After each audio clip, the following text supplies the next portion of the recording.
Welcome friends to my channel Miss Medico. If you like my channel, please subscribe, comment, press the bell icon so that you will receive all the notifications of my coming videos. So let us start today's topic of discussion, that is physiology of hearing. How we hear. अगर हम बात करेंगे तो हमारे anatomy हो गई थी complete year की। हमने देखा था कि for simplicity anatomists divide the ear into three parts. We have the external ear, we have the middle ear, we have the internal ear. ये हमारा था external ear, ये middle ear था, and this one is inner ear. इसको हमने ऐसे बनाया है folded cochlea. ये cochlea बनाया है हमने unfold करके. फोल्डेड में वो स्नेल शेप्ड होता है, हमने अनफोल्ड किया है कॉक्लिया को, जिसको हमने यहाँ पे बनाया है। हमने एनाटमी स्टडी किया था। आज का जो टॉपिक ऑफ डिस्कशन है वो है फिजियोलॉजी ऑफ हियरिंग। अगर हम फंक्शनली देखेंगे, from the functional point of view, functionally year के भी पार्ट है। ईयर को डिवाइड किया गया है। एक पार्ट ईयर का जो कंडक्शन के लिए रिस्पॉन्सिबल है उसको नाम दिया है conductive apparatus. Functional point of view से फंक्शनली हमने ईयर को स्टडी करना है तो पहले ही हमने ईयर को डिवाइड किया है। मीन्स हमारे पास जो ईयर है, हमारा जो कान है, उसको हमने फंक्शनली डिवाइड किया है दो भागों में। एक भाग जो है, इस पे फोकस कीजिए, एक भाग कंडक्टिव अपैरेटस है और दूसरा भाग जो है वो है परसीविंग अपैरेटस। आज हमें इन अपैरेटस को, इन हिस्सों को जो कि कान के किए हैं हमने, कि एक पार्ट कान का कंडक्शन के लिए रिस्पॉन्सिबल है, उसको अलग से पढ़ना है और फिर जाके परसीविंग अपैरेटस को अलग से पढ़ना है। फंक्शनली कान के दो पार्ट्स है। हमारे पास कान का एक अपैरेटस है जिसको हम लोग कंडक्टिव अपैरेटस बोलते हैं और हमारे पास कान का परसीविंग अपैरेटस है। अगर हम कंडक्टिव अपैरेटस की बात करेंगे तो डेफिनेशन ही से जाहिर होता है, कान का वो पार्ट जो कंडक्ट करता है sound. What is sound? Now question arise यहाँ पे होता है कि साउंड क्या है। मैंने कहा कंडक्टिव अपैरेटस, कान का वो हिस्सा जो कंडक्शन करता है, वो क्या कंडक्शन करता है भाई? वो कुछ भी नहीं बल्कि साउंड कंडक्ट करता है। मैं बात कर रही हूँ, वो आप तक पहुंच रही है, तो ये कंडक्शन हो रही है ना कान से कान तक साउंड की। तो साउंड क्या है? It's a form of energy. ये एक एनर्जी की एक फॉर्म है जो वाइब्रेटिंग ऑब्जेक्ट से, किसी भी ऑब्जेक्ट से प्रोड्यूस होती है, जिसमें कॉम्प्रेशंस और रेयरफ्रैक्शंस होती है। ये साउंड जो है, ये जब पार्टिकल्स हमारे मीडियम, चाहे वो एयर हो, चाहे वो सॉलिड हो या लिक्विड हो, उस मीडियम में जब डिस्टर्बेंस आती है पार्टिकल्स की, तो ये वे बनती है जिसको हम लोग साउंड बोलते हैं। ये कॉम्प्रेशंस और रेयरफ्रैक्शंस का बना होता है, फॉर्म ऑफ एनर्जी है। इसी को कंडक्टिव अपैरेटस कंडक्ट करता है। तो साउंड एक एनर्जी की फॉर्म है जिसको हमने पहुंचाना है, कंडक्शन करना है थ्रू आवर ईयर। तो ईयर के जो पार्ट्स कंडक्शन के लिए रेस्पॉन्सिबल है वो इतना ईयर है। यहाँ पे हम फोकस करेंगे। देखिए, ये हमारा जो है कंडक्टिव अपैरेटस है। इतना जो ईयर का पार्ट है ना, दैट इज कंडक्टिव अपैरेटस। और इसमें कौन कौन सा पार्ट ईयर का? हमारा पूरा एक्सटर्नल ईयर। एक्सटर्नल ईयर में हमारा, चाहे वो पिन्ना हो, देखिए एक्सटर्नल ईयर में हमारा पिन्ना है, ईयर लॉब्यूल, पूरा पिन्ना जो है एक्सटर्नल ईयर, ये कंडक्ट करता है। इसके बाद external auditory meatus, EAM, external auditory meatus भी साउंड को कंडक्ट करता है। फिर जाके ये जो पार्ट है जिसको हमने पढ़ा था, ईयर ड्रम जिसको बोलते हैं, या इसको हम टीएम टिम्पैनिक मेम्ब्रेन भी बोलते हैं, ये भी कंडक्शन करता है। इसके बाद हमारी बोन्स जो है, जिसमें हमारी मैलियस, एम फॉर मैलियस, जिसमें जो आर्टिकुलेट करती है मैलियस हमारी इनकस के साथ, और इनकस जो है वो आर्टिकुलेट करती है हमारी एक और बोन के साथ, उसको हम स्टैपीज बोलते हैं। तो हमारी कंडक्शन के लिए इन 3 बोन्स को हम नाम देते हैं ऑर्बिक्यूलर चेन। ऑर्बिक्यूलर चेन हमारी बोन्स है 3, उनको हम मिस बोन्स भी बोलते हैं। Miss that is malleus, incus and stapes. यही वो बोन्स है जो कंडक्शन करती है, यही वो बोन्स है जो साउंड कंडक्ट करती है। तो इसीलिए ये कंडक्शन सिस्टम में आ गई। हमने देखा कंडक्टिव अपैरेटस जो है, हम लोग फिजियोलॉजी पढ़ रहे, हियरिंग कैसे, हम सुन कैसे पाते हैं, कि हमारे कान जो है कौन सा पार्ट कंडक्शन करता है और कौन सा पार्ट परसीव करता है। हमने देखा कंडक्टिव अपैरेटस जो है वो कंडक्ट करता है हमारे साउंड को, और उसमें जो पार्ट ईयर के जो भाग लेते हैं उसमें सबसे पहला पार्ट एक्सटर्नल ईयर है। फिर जाके हमने देखा ईयर ड्रम जिसको हम लोग टिम्पैनिक मेम्ब्रेन भी बोलते हैं। फिर हमने देखा हमारी 3 बोन्स जिनको हम मिस बोलते हैं, यानी मैलियस, इनकस और स्टैपीज जो है, जिनको हम लोग ऑर्बिक्यूलर चेन बोलते हैं, ये भी कंडक्शन में हिस्सा लेती है। तो इसी को हम लोग कंटिन्यू करेंगे।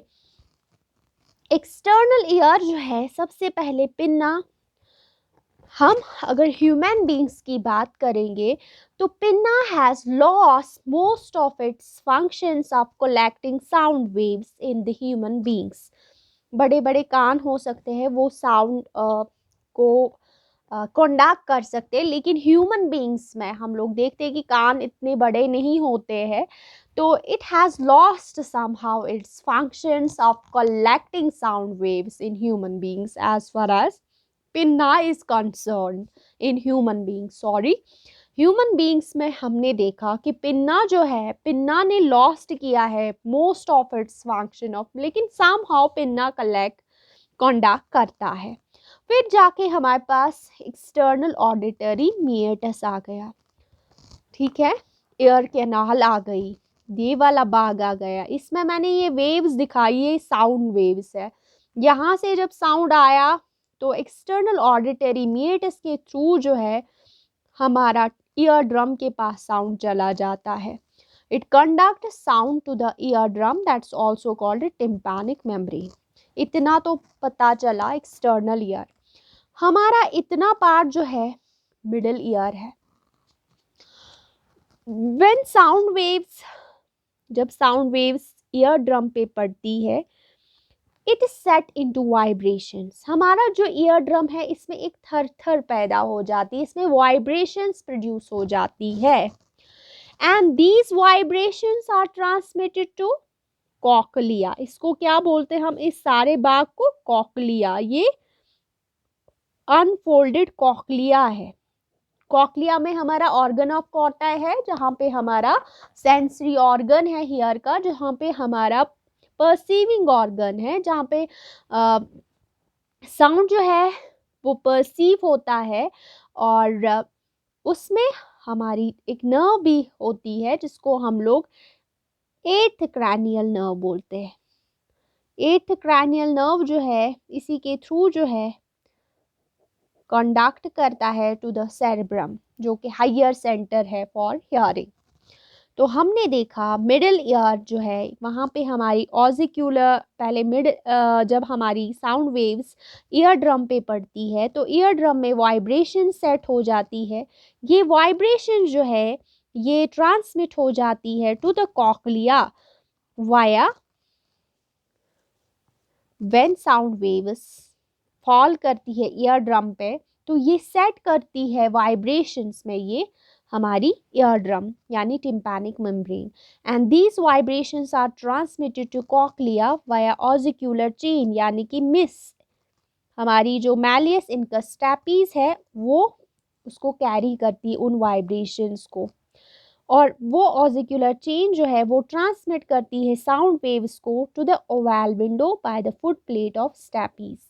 यहाँ पे हम लोग समझते हैं, जब यहाँ पे वाइब्रेशंस पहुंची, ये फुट प्लेट ऑफ स्टेपीज है, और फुट प्लेट ऑफ स्टेपीज हमारा ओवल विंडो पे, ये हमारी ओवल विंडो है, और ओवल विंडो किसके टच में है, हमारे कॉक्लिया के टच में है। यहाँ पे जब वाइब्रेशन स्टार्ट हो गई तो ये वाइब्रेशन जो है अंदर कॉक्लिया के फ्लूइड को, ये बिल्कुल कॉक्लियर फ्लूइड को ये वाइब्रेशन स्टिमुलेट करती है, और कॉक्लियर फ्लूइड जो है उसके नीचे जो है यहाँ पे इसके 3 पार्ट्स है, स्कैला टिम्पैनी, स्कैला मीडिया, स्कैला वेस्टिब्यूली। तो यहाँ पे बेसिलर मेम्ब्रेन होता है, वो स्टिमुलेट हो जाता है, और फिर जाके टेक्टोरल मेम्ब्रेन से जाके वाइब्रेशंस पहुँचती है, फिर हेयर सेल स्टिमुलेट होती है, हेयर सेल स्टिमुलेट करती है, उनके नीचे जो है हमारे लगे होते हैं कुछ न्यूरॉन्स, बाइपोलर न्यूरॉन्स, वो कलेक्टिवली हमारी 8th क्रैनियल नर्व बनाते हैं, और फिर जाके वो ब्रेन तक हमारा सेंस पहुंचाते हैं। तो ये सारा खेल जो है, ये जो फुट प्लेट ऑफ स्टेपीज जो जिसमें ओवल विंडो में लगी होती है, यहाँ पे जब वाइब्रेशंस ट्रांसमिट हो जाती है हमारे कॉक्लियर फ्लूइड में, ठीक है। तो परसीविंग, फिलहाल के लिए आप परसीविंग अपैरेटस भी देखेंगे, जिसमें मैंने कहा कॉक्लिया पड़ता है, ये पूरा कॉक्लिया पड़ता है। यहाँ पे परसेप्शन होता है साउंड का। कहाँ पे परसेप्शन होता है साउंड का, हमारे कॉक्लिया में परसेप्शन होता है साउंड का, और यहाँ auditory division of 8th cranial nerve जो है ये भी हमारे परसीविंग अपैरेटस में आती है, क्योंकि यहाँ पे डिफरेंट फ्रीक्वेंसीज जो है कॉक्लियर जो फ्लूइड है, कॉक्लियर मेम्ब्रेन जो है वो डिफरेंट फ्रीक्वेंसीज को रेजोनेट करता है और डिफरेंट फ्रीक्वेंसीज को परसीव करता है, इसमें ये क्षमता होती है। तो ये with the auditory division of 8th cranial nerve जो है together they constitute the perceiving apparatus of the ear। तो हमने देखा physiologically, functionally we have the conductive apparatus, we have the perceiving apparatus। conductive apparatus conducts, perceiving apparatus perceives। so now the question arises, अब जो sound produce हो गया, हमने कोई बात की, वो इतना एक मीडियम से दूसरे मीडियम में कैसे पहुंचता है। अगर हमारे पास यहाँ पे मीडियम है, वो हमें पता है वो एयर है, और हमारे पास यहाँ पे जो मीडियम है वो है फ्लूइड, और यहाँ से यहाँ तक साउंड पहुँचना वो बहुत डिफ़िकल्ट होता है। तो इसके लिए हमने पढ़ना है इम्पिडेंस मैचिंग, कि हमारा जो साउंड ट्रांसफर होता है वो एक मीडियम से दूसरे मीडियम में साउंड को ट्रांसफर, साउंड वेव्स को एक्चुअली पहुंचाना है। जो हम बात कर रहे हैं उसको हमें ईयर से पहुंचाना है to the fluid, that is the cochlear fluid. वो उसके लिए क्या कोई सिस्टम है, उस को पहुंचाने के लिए हमारे पास जो सिस्टम है वो है कान के पास, ऑसिकुलर सिस्टम जो कान का है उसके पास एक सिस्टम है, उसको हम लोग बोलते हैं impedance matching. What is impedance matching? First of all हम लोग डेफिनेशन देखते हैं। आप सब देख रहे हैं कि कान जो है, ये हमारा कान है, आपको ये भी दिखाऊंगी, ये हमारा कान है, ये हमारा एक्सटर्नल ईयर है, यहाँ पे हमारा ईयर ड्रम है, इसके साथ हमारी मैलियस, इनकस, और फिर जाके यहाँ पे स्टेपीज होती है। तो स्टेपीज किसके साथ, ओवल विंडो में फिट होती है, उसका फिट प्लेट, और फिर जाके यहाँ पे हमारा जो है कॉक्लिया, ठीक है, कॉक्लिया, ये हेलिकोट्रीमा है,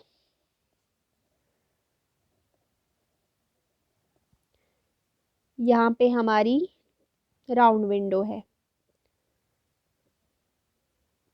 बीच में ये स्कैला मीडिया है। नीचे स्कैला वेस्टिब्यूली, ऊपर स्कैला टिम्पैना है। ये कॉक्लिया के पार्ट्स है। देखिए यहाँ पे जो हमारा मीडियम है, यहाँ पे ईयर है, और यहाँ पे जो है ये फ्लूइड है, ठीक है, फ्लूइड है। तो साउंड को तो हिंड्रेंस आएगी ही, साउंड को ट्रांसमिट होना है ईयर से फ्लूइड तक। तो बीच में जो हमारा नेचर ने एक थर्ड मीडिया रखा है वो है ऑसिक्यूलर सिस्टम, ऑसिक्यूलर चेन, एक थर्ड मीडिया रखा है। ये आयर एक मीडिया है, हमारा फ्लूइड जो है वो एक दूसरा मीडिया है। आपको पता है media air, fluid, solid, liquid, gas, ये तो अलग मीडिया हो गए ना। एक थर्ड मीडिया यहाँ पे फ्रेंड्स आ गया, वो हमारा ऑसिक्यूलर मीडिया है। वो ही ट्रांसमिट करता है जो साउंड जो है, वो जो वाइब्रेशंस है, साउंड जो है वो ट्रांसमिट करना ईयर से to the other media, that is the fluid, through this third media, वही कहलाता है इम्पीडेंस मैचिंग। ये सब क्यों होता है? ये थर्ड मीडिया जो है वो क्या करता है इस साउंड में? क्या वो ट्रांसफरेंस करता है? क्या वो ट्रांसफार्मर का काम करता है? वही होता है इम्पीडेंस मैचिंग। और वही करता है हमारा ये ऑसिक्यूलर सिस्टम, जो कि नेचर ने कान के पास रखा है, हमारे ईयर के पास एक सिस्टम रखा है, ताकि जो हमारा एनर्जी है वो ट्रांसफ़र हो जाए, वो इंक्रीज हो जाए। वही बोलता है हमारे डेफिनेशन में, impedance matching is the interconnection between different media via third media. तो हमने देखा ये एक इंटरकनेक्शन है डिफरेंट मीडिया, जो कि एक आयर होता है और एक लिक्विड होता है, एक फ्लूइड होता है, वाया थर्ड मीडिया एक कनेक्शन होता है। और इसमें हमारा मकसद क्या होता है? To so that the maximum transfer of energy takes place from one medium to another। इसमें हमारा यही मकसद होता है ताकि जो हम साउंड जो है वो मैक्सिमली ट्रांसमिट हो जाए, वो पहुंच जाए जहाँ पे इसको पहुंचना है, जो बेसिलर मेम्ब्रेन को वाइब्रेट करना है, तो वो मैक्सिमली होना चाहिए। वरना हम लोग कितना भी चिल्लाए, हम सुन नहीं सकते, तो हमें एनर्जी वेस्ट हो जाएगी कान तक ये इंफॉर्मेशन पहुंचाने के लिए, परसेप्शन के लिए। तो इसलिए हमारे नेचर ने हमें इम्पीडेंस मैचिंग रखा है। वो एक थर्ड मीडिया होता है बाय द ऑसिक्यूलर चेन, हमारी ऑसिक्यूलर चेन इसके लिए रिस्पॉन्सिबल है। तो हम लोग इसको स्टडी करेंगे। सबसे पहले नेचर ने क्या रखा है, आप हमें थ्योरी पे नज़र डालनी है। Amplitude of movement of the stapes foot plate with each sound vibration is only 3/4 as much as amplitude of handle of malleus। क्या कहता है? मैंने इम्पीडेंस मैचिंग को स्टडी करना है कि कैसे ये इंक्रीज करता है, इस जो ये साउंड है, वाइब्रेशन है, ये कैसे इंक्रीज होता है, इम्पीडेंस मैचिंग कैसे होती है। तो उसको स्टडी करने के लिए हमने देखना है कि एम्पलीट्यूड ऑफ, बोला जाता है कि जो एम्पलीट्यूड है वेव का, जब हम वेव बनती है, जो उसका एम्पलीट्यूड है at the stapes foot plate with each sound vibration, वो जस्ट 3/4 है। फ्रेंड्स, आपको समझ आ रहा है? मैं ये बताना चाह रही हूँ आपको, हर चीज़ का, हर वेव का एक एम्पलीट्यूड होता है, ठीक है, हर वेव का एक एम्पलीट्यूड होता है, ठीक है। एम्पलीट्यूड जो मैक्सिमम होता है वो बोला जाता है हैंडल ऑफ मैलियस पे। एम्पलीट्यूड जो है, यानी जो वहाँ पे मूवमेंट होती है वाइब्रेशन की, वो मैक्सिमम होती है हैंडल ऑफ मैलियस पे। ये हमारा ईयर ड्रम है, एक्सटर्नल ऑडिटरी मीएटस, ये हमारा टिम्पैनिक मेम्ब्रेन यानी ईयर ड्रम, ये अगेन मैलियस, ये इनकस है, इसको अटैच करता है, स्टैपीज के साथ आर्टिकुलेट होते हैं बाय माइन्यूट लाइगामेंट्स। देखिए फ्रेंड्स, बोला जाता है जो हैंडल ऑफ मैलियस जो है, जो टिम्पैनिक मेम्ब्रेन के टच में होती है, उस पर जो एम्पलीट्यूड होता है वो बोला जाता है वो मैक्सिमम है। लेकिन हमारी जो स्टैपीज फुट प्लेट है, वहाँ पे जो एम्पलीट्यूड होता है वो 3/4 ही होता है। इसका मतलब तो ये है कि अगर यहाँ पे मैक्सिमल वाइब्रेशन है, यहाँ पे कम है, तो हमें नुकसान हो गया। लेकिन जो यहाँ पे फुट प्लेट ऑफ स्टैपीज पे एम्पलीट्यूड कितना मैंने बोला, ओनली 3/4। लेकिन सुनिए, वहाँ पे फुट प्लेट ऑफ स्टेपीज जो कि ओवल विंडो में लोकेट होती है, वहाँ पे एम्पलीट्यूड है 3/4। तो ऑसिक्यूलर सिस्टम क्या करता है? Actually ossicular system reduces the distance. Actually ossicular system जो है वो रिड्यूस करता है डिस्टेंस। ऑसिक्यूलर सिस्टम जो है वो बोला जाता है वो रिड्यूस करता है distance, but actually increases the movement, force of movement 1.3 times. अगर यहाँ पे वाइब्रेशंस है मैक्सिमम, लेकिन यहाँ पे वाइब्रेशन जो है वो कम है, लेकिन जो यहाँ पे फोर्स ऑफ मूवमेंट है, जो यहाँ पे कहाँ पे जो स्टेपीज पे फोर्स ऑफ मूवमेंट है, जो यहाँ पे पुश है, उसका जो फोर्स ऑफ मूवमेंट है वो 1.3 टाइम्स बढ़ता है because of this ossicular system. Ossicular system जो है वो एक तो रिड्यूस करता है ये डिस्टेंस, और जो फोर्स ऑफ मूवमेंट है, जो पुश है ना यहाँ पे, वो यहाँ पे एम्पलीट्यूड वेव का कम पहुंचता है, लेकिन यहाँ पे जो फोर्स है विद विच इट वाइब्रेट्स वो ज़्यादा होता है, वो 1.3 टाइम्स मोर होता है। Actually, oscicular system increases the 1.3 times more force of movement. It vibrates with more force. It has the force of movement. It has the amplitude maximum, but it can't, push as much as it can. But it pushes the fluid 1.3 times more as compared to this. वो देखते हैं ना कि जब इंसान जो है बहुत ज़्यादा वेव आती है, लेकिन यहाँ पे एम्पलीट्यूड कम होने के बावजूद जो वेव है उसका जो फोर्स ऑफ मूवमेंट है वो ज़्यादा है at the stapes. I hope आपको ये अंडरस्टूड हो रहा है कि यहाँ पे जो फोर्स ऑफ जो पुश लग रहा है ना अंदर फ्लूइड को, वो बहुत ज़्यादा है, 1.3 टाइम्स मोर है। दूसरा एक चीज़ जो हमने स्टडी किया है कि बोला जाता है जो हमारा सरफेस एरिया है, सरफेस एरिया हमारे टिम्पैनिक मेम्ब्रेन का, बोला जाता है वो एक्चुअली फंक्शनल, मैं फंक्शनल सरफेस एरिया की बात कर रही हूँ, एनाटमिकली 90 एक्चुअली स्क्वायर मिलीमीटर है, लेकिन फंक्शनल जो जितना फंक्शनल टिम्पैनिक मेम्ब्रेन का स्क्वायर ये है एरिया है वो 55 स्क्वायर मिलीमीटर है। इतना फंक्शनल है 55। अगर याद नहीं रहा तो यहाँ पे मैंने हाईलाइट किया है कि सरफेस एरिया इम्पीडेंस मैचिंग के दूसरा जो हेल्प करता है इम्पीडेंस मैचिंग में, वो ट्रांसफॉर्मेशन में कि अंदर वाइब्रेशंस मैक्सिमली पहुँचे, फ्लूइड मैक्सिमली वाइब्रेट हो जाए, वहाँ पे बेसिलर मेम्ब्रेन को वाइब्रेट करे, तो वहाँ पे जो दूसरा चीज़ जो मदद देता है वो है guys surface area. Surface area at the tympanic membrane guys बोला जाता है जो फंक्शनल सरफेस एरिया वो 55 स्क्वायर मिलीमीटर है। तो यहाँ पे जो स्टेपीज पे सरफेस एरिया है बोला जाता है वो 3.2 है, 3.2 स्क्वायर मिलीमीटर्स। तो किसका सरफेस एरिया मोर है? ऑब्वियसली टिम्पैनिक मेम्ब्रेन का। ये डिफरेंस जो बन गया वो 17 फोल्ड्स है, मीन्स 17:1। अगर यहाँ पे 1 है तो यहाँ पे बहुत ज़्यादा 17 टाइम्स मोर सरफेस एरिया है। किसका? हमारे टिम्पैनिक मेम्ब्रेन का। तो इस मोर सरफेस एरिया की वजह से और इस लेस सरफेस एरिया की वजह से तो टोटल फोर्स बनता है that is exerted on the fluid of cochlea, वो बनता है 17। एक तो यहाँ का डिफरेंस और यहाँ का डिफरेंस, यहाँ के फोर्स का डिफरेंस और यहाँ के फोर्स का डिफरेंस, वो उसको मल्टीप्लाई करेंगे, दैट 17 इंटू 1.3, वो बनता है हमारा 22 फोल्ड। मीन्स जो हमारा स्टेपी जो है वहाँ पे जो फोर्स जनरेट होता है to the fluid of cochlea, that is 22 fold more what is actually produced at the handle of malleus। इसी को हम लोग बोलते हैं impedance matching by the ossicular system.